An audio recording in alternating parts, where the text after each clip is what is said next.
halkan waxaan uga mahadcelinayaa dadka wanaagsan oo ku xiran nuurka iyo iftiinka.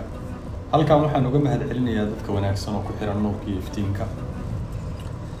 dadka wanaagsan ee ku xiran nuurka iyo iftiinka.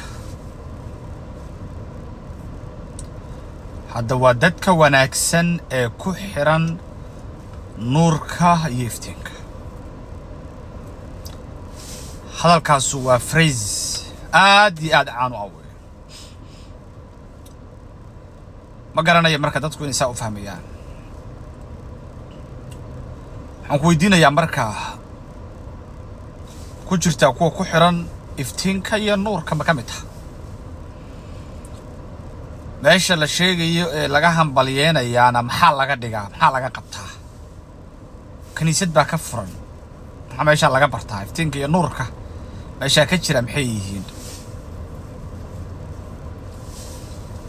iftiinka iyo nuurku waa laba erayo isku macnaa, labaduba lights weeye, waa iftiin weeye labaduba.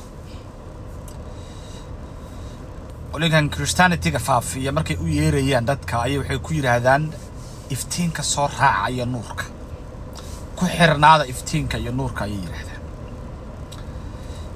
markii aad fiiriso in Christian-ka the word light-ka muxuu kaga dhigan yahay markii aad fiiriso, waxaad arkaysaa marka dariiq walba uu kaaga hor imaanaya.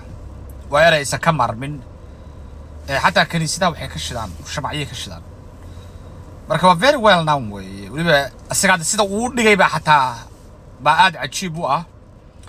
oo nimanka baadariyada ah ee meelaha kaniisadaha ka hadla firqooyin bay leeyihiin. marka meelaha way ku xiran yihiin, ku xirnaada la dhahaa. marka meeshiina iyo kaniisadiina iftiinka iyo lightka ku xirnaada oo isha ku haya ayaa la yiraahdaa. falow gareey lacag ku bixiya, la socdo, taageera, ku xirnaada iftiinka iyo nuurka ay yiraahdaan.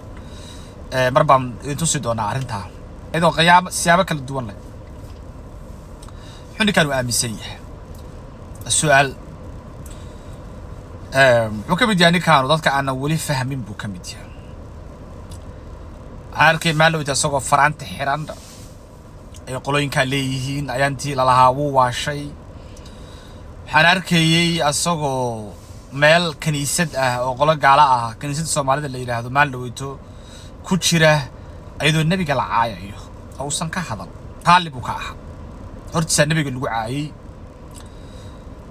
soo dhow baa leeyahay ku soo meeshii ka hadlayna wuxuu yiri shidaalka Soomaaliya, shidaalkiina ma u imaanaysaa buu ku yiri.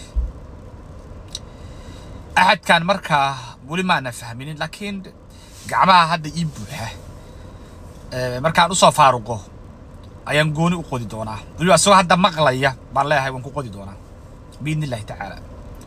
أدبنا دي سلام يا وما ضيعنا الله بدبادي.